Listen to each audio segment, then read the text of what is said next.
2020 is a period of time that gets a lot of focus in my content, mainly because it was such a strange and unique period that isolated us, but also allowed a lot of people to discover media and hobbies that they otherwise wouldn't have been exposed to. The once dismissive atmosphere that had surrounded anime suddenly turned a corner. The crowd who'd previously seen anime as childish or cringeworthy were suddenly buying Mighty Jack's mystery boxes from their local HMV. Alternative fashion and subcultures got brand new visibility through platforms like TikTok and Instagram Reels, giving newfound confidence to netizens who'd previously felt fearful about trying a new and alternative style. But arguably one of the biggest trends that not only hit the West but also stuck with us was that of Hello Kitty and her friends. Kitty, kitty. Now, of course, most of us have heard of Hello Kitty or have been fans of her since our childhood. I remember going into my local toy stores and picking up the TY Beanie Baby versions of Hello Kitty in a punk outfit or wearing a Union Jack shirt. However, a lot of people didn't really grow up with much else outside of Hello Kitty herself. The much wider cast of Sanrio characters just wasn't really available or marketed to the West until very recently. So unless you were already a very dedicated kawaii stan, you probably weren't aware of the wider cast of characters that Sanrio had to offer. But in 2020, due to the lockdown, many people were starting to discover Japan's kawaii culture and the wide range of characters that were available to collect. Also, before anybody points out, I know that the ribbon in my headband doesn't match my outfit and it's gonna irritate me as much as it's gonna irritate you, so just don't mention it, just don't bring it up. Now, like I said before, Hello Kitty has had her time in the spotlight pre-2020. As a late 90s baby, I got to grow up around the 2000s hype of Hello Kitty. And although the availability of merch was very different than it is now, we still got a few standout collaborations and Hello Kitty icons. One of my oldest Hello Kitty items is this statue right here, which, believe it or not, is actually a bubble bath bottle from 2002. I swear they really just don't make merchandise like this anymore, especially for like a bubble bath bottle. This is insanely good quality. Maybe it's just me, but I actually do remember the 2000s being a weirdly good era for over-the-top bubble bath bottles. You would just get whole-ass toys by the time that you'd finished with your bubble bath. They just don't make them like they used to. One popular collaboration that happened at the turn of the millennium is the Hello Kitty x McDonald's collaboration that launched in 2000. This line produced both soft and plastic toys for people to enjoy. For the plush, there was a Hello Kitty in a kimono, Hello Kitty in a McDonald's work uniform, Hello Kitty out here already being a taxpayer, and a soft blue scrunchie with Hello Kitty's face on it. Arguably the worst out of all the soft plush options. And as for the plastic and generally more practical toys, we have a Hello Kitty watch, a plastic Hello Kitty sticker dispenser, a Bumblebee Hello Kitty string toy, Dear Daniel in some red Hot Wheels, and what looks to be a red apple padlock that would absolutely not keep you safe if you were trying to use it properly, but does make for a good trinket. But if you weren't into Hello Kitty, then don't worry, because this collaboration actually ran alongside the Transformers Beast Machines collaboration, which also looks super cool. And of course, there wouldn't be 2000s merchandising if TY didn't get involved with its own iconic Y2K line of Hello Kitty toys, with some of the most memorable and familiar to me being the Angel Hello Kitty, the Pink Tartan Hello Kitty, and of course the punk rock Hello Kitty, who honestly was everything that I wanted to be. This Hello Kitty is also low-key giving Nana vibes, which honestly makes a lot of sense considering that's also what I'm into. And all of these plush were pretty readily available from your local Claire's Accessories or toy shops. Now, as you probably already know, I am a pretty frequent flyer when it comes to visiting Japan. And of course, the travel to the airport, let alone the flight itself, can be pretty intense. I don't want to start my holiday feeling groggy and poorly rested because I was unable to switch off during my flight or the travel to the airport. But thankfully, Manta Sleep has my back and yours. This past trip out to Japan started at 1 AM with getting a taxi to the airport, so needless to say, it was an early morning start. Meaning that I was already utterly exhausted and I really needed to get some sleep to ensure that I didn't wake up feeling evil when we arrived in Japan. The Manta sound mask really came in clutch here, allowing me to very quickly switch off the distraction of the plane and instead immerse myself in some good horror podcasts while I tried to catch up on my rest. The mask is fully adjustable from the eye cups to the speakers to the strap at the back, as well as just sitting really light on my head. In no time at all, I was slumped over in economy, catching up on some much needed sleep, meaning that when we landed at Haneda at 7 AM, I was feeling a lot more refreshed and ready for a full day in Tokyo. Manta masks are built light, easy to pack, and of course fully adjustable, making them perfect for use on the go or just at home. So if you're looking for a good night's sleep, then check out my link below for Manta Sleep and use code ADDY for 10% off your order. I'm so glad that I brought my Manta mask with me for my holiday. It really did make a difference on my flight to and from Japan. And once again, a big thank you to Manta Sleep for sponsoring the channel and this video. Now it's time to get back to Hello Kitty. Now, although influencers weren't really a big thing back when I was a kid, thank God, celebrities still very much were, with one of the queens of Hello Kitty being none other than LA royalty herself, Paris Hilton. Paris was unapologetic with her love of Hello Kitty, regularly sporting diamante necklaces as well as bags and t-shirts of Hello Kitty's face. In fact, Paris's love of Hello Kitty was quickly noticed by Japan, eventually leading to her getting her own official Hello Kitty collaboration plush in collaboration with Monocom Ka. But unfortunately for Hello Kitty and Paris Hilton fans alike, from what I can find, this was a 2006 limited release and Japanese exclusive item. So as you can imagine, the aftermarket price for this plush is out of this world, with the only sold listing that I could find on eBay having a sell for over $580. But let's be clear, Paris wasn't the only 2000 celebrity to get on the Hello Kitty and kawaii culture hype, as pop punk princess Avril Lavigne was also infamously interested in Japan. Avril's song and music video Hello Kitty released in April of 2014. The music video was shot in Japan, and everything from the outfits to the lyrics to even the song name all pay homage to kawaii culture and Hello Kitty herself. Although this music video did receive some backlash from people in regards to the use of backup dancers as accessories, walking that fine line between cultural appreciation and appropriation, kinda giving Gwen Stefani's Harajuku Girls, which is a subject we've kind of covered in another video and my friend Cybergirl has covered extensively. Hello Kitty was definitely no stranger to the majority of people, already very well cemented globally 2 decades before 2020. However, none of this really compares to the rise and notoriety that Hello Kitty and her friends have reached over the last 5 years.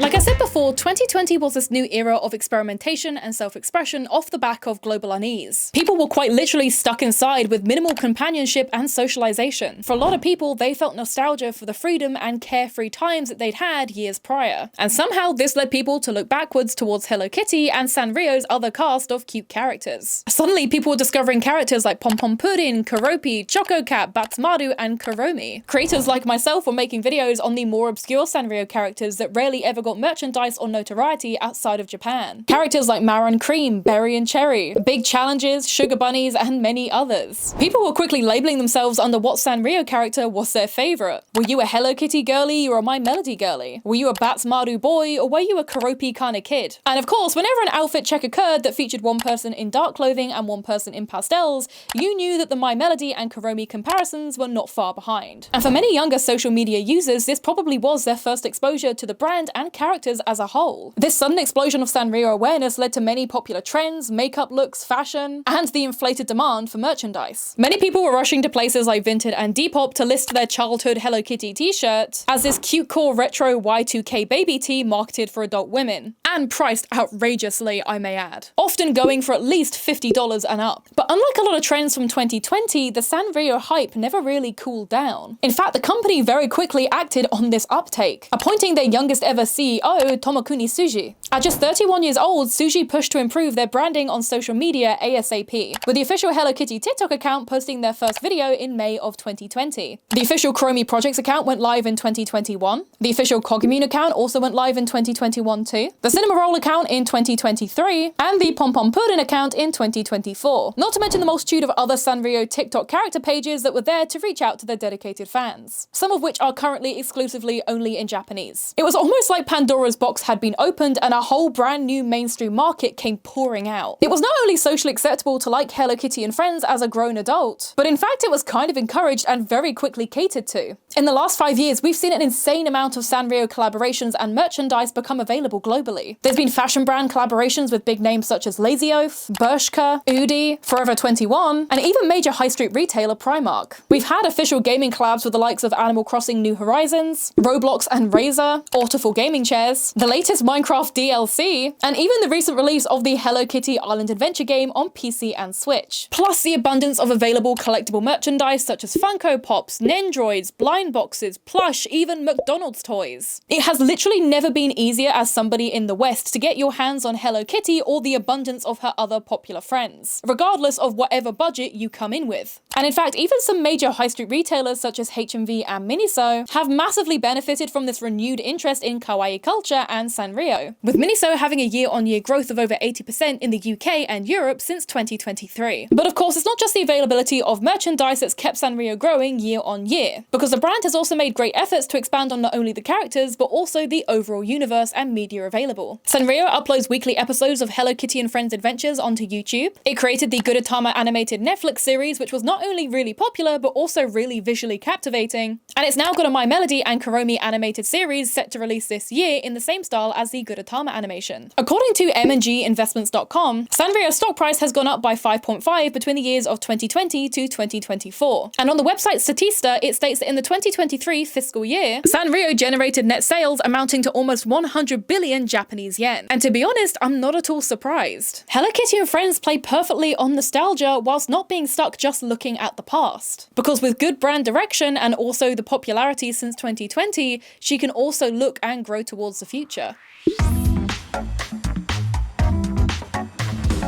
Now, I consider myself a pretty big Sanrio fan. I have quite a sizable collection of Sanrio knickknacks and trinkets, as well as having Kuromi cherries tattooed on my arm. I've been fortunate enough to work with Sanrio since the initial lockdown, with my biggest break as a creator to date being flown out to Japan last October by Sanrio to celebrate Hello Kitty's 50th anniversary. I grew up with Hello Kitty. I was one of the kids who feverishly watched Deco Den and Squishy unboxings on YouTube. It was the gateway brands that introduced me to the wider world of kawaii culture, and by proxy kind of steered me in the direction of which my career is currently in. I'm honestly so glad that fans, especially those who are younger or on a more restrictive budget, can find affordable collectibles of their favorite characters. Something which was way harder to do when I was a kid in the early 2000s and 2010s. However, with this wider availability of Sanrio merchandise and fashion, there has been an unfortunate side effect. This being a major overconsumption problem only compounded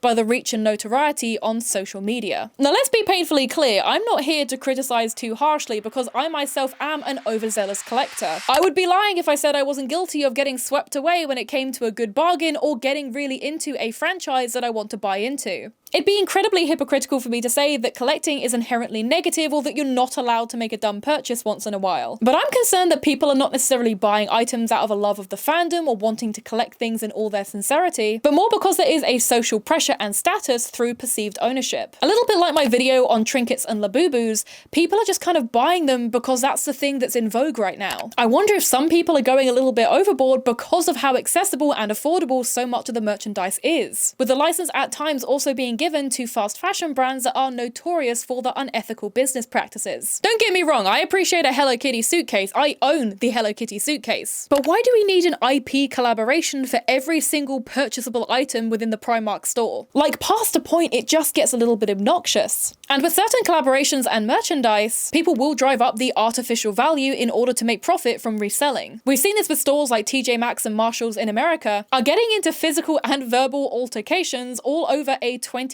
Hello Kitty ceramic or blanket. Oh my gosh, yeah. I was literally just grabbing that, but I just don't have a cart, so I was just waiting. Sorry, I'm literally grabbing these right. I'm trying to grab these right now. I appreciate that, but you don't have a cart either. So I'm okay. Well, you just grabbed that right in front of me. I thought that was pretty rude. Hello Kitty so drama right now, at literally, they Marshalls. just threw it down for a Hello Kitty blanket, you know, guys. So there they are.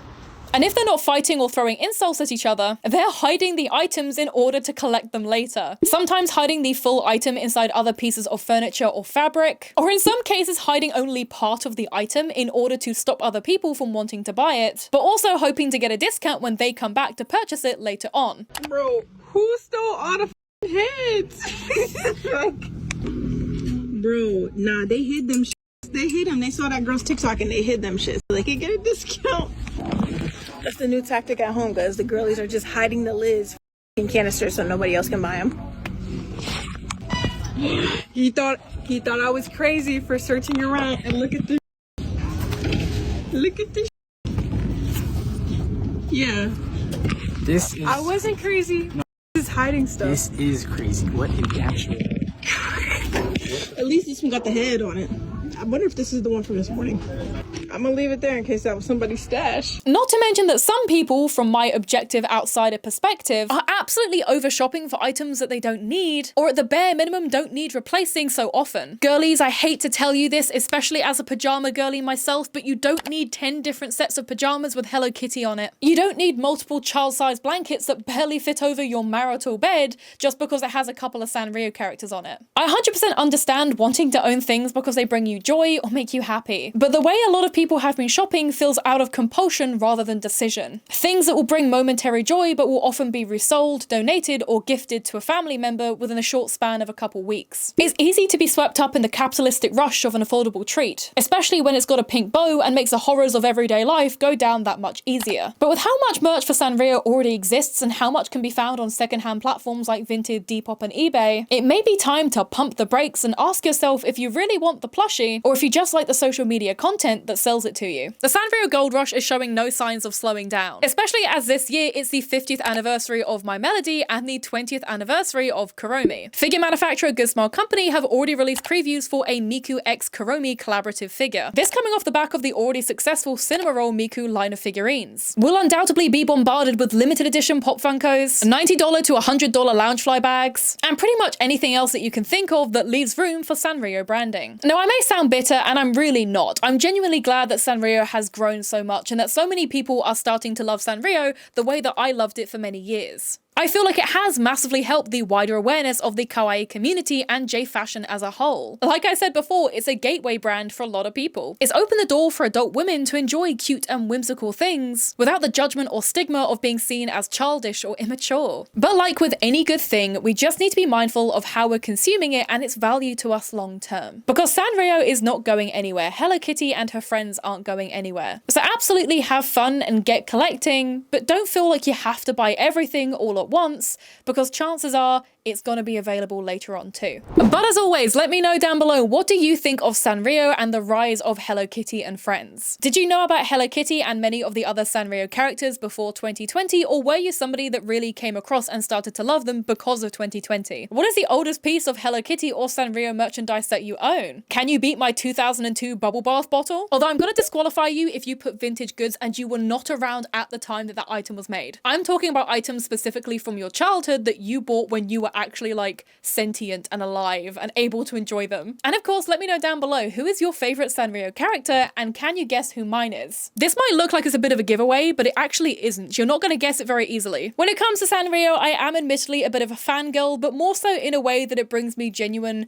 childhood comfort and nostalgia, as opposed to just enjoying collecting it in the same way that I do a lot of my figurines. By the way, I've also been an anime figure collector since I was like 12 or 13 years old, so, you know, deep embedded hobbies and habits. But Hello Kitty really was my gateway into kawaii culture, J fashion, and even just anime and figure collectibles to a degree as well. I remember when I was 9 years old and I desperately wanted a Cinnamoroll plushie, but there really was no merchandise available for him, and buying from places like Japan was just not something a lot of parents did back then, because there wasn't a lot of trustworthy sites outside of eBay, and eBay would charge an arm and a leg. And so I think I ended up buying my first Cinnamoroll item off of Facebook Marketplace, and he was a bootleg, but I was still really happy that I got him, and I had him for many years, and I think I still have him upstairs somewhere. As always, I want to thank you for watching this video, and if you want to keep up with everything that I do, whether it be cosplay or day-to-day activities, then check me out on TikTok and Instagram. But of course, if you enjoy my YouTube videos and you never want to miss an upload, then the easiest thing that you can do is click that subscribe button and the bell icon beside it to never miss when I next upload. And as I always say, the cheapest and easiest way of supporting me is dropping a comment down below, leaving a like, and engaging with the video. Thank you so much for watching, and now it is time, as always, for the end of video outfit check. Bye! It is now time for the outfit check. So this little Kuromi made headband I actually got from Japan in Don Quixote, and they actually had a whole bunch of these. They had a Cinnamoroll one, they had a Pom Pom Pudding one, a My Melody one, a Hello Kitty one, and they also had this Kuromi one. I have no idea if they're still available. I'm gonna be in Japan at the time of this video's release, but I'm gonna check just in case I can get more. I was a little bit bummed out that the ribbon doesn't really match the rest of the outfit, but it is what what it is. But I will say that this headband is really nice quality and it's great for darker, more gothic, girly styles. This choker here is by Named Collective, which you've probably seen before. And this right here is the small Vivienne Westwood orb from Vivienne Westwood. And then this little kind of dress tunic number is from Dear My Love, and it's one of my absolute favorite jersey dresses that they've made. Super cute and comfy, and honestly, I just think it always looks really, really nice, even if I don't feel like I look my best on the day. Again, I am really sorry that the Kuromi headband ribbon does not match the outfit, but when I tell you I was trying to find an outfit that this headband matched for the video, I was struggling. I was actually kind of struggling, so I just bit the bullet and went for a cute outfit with a slightly unmatching color scheme, so I hope you forgive me. But I still think I look pretty cute.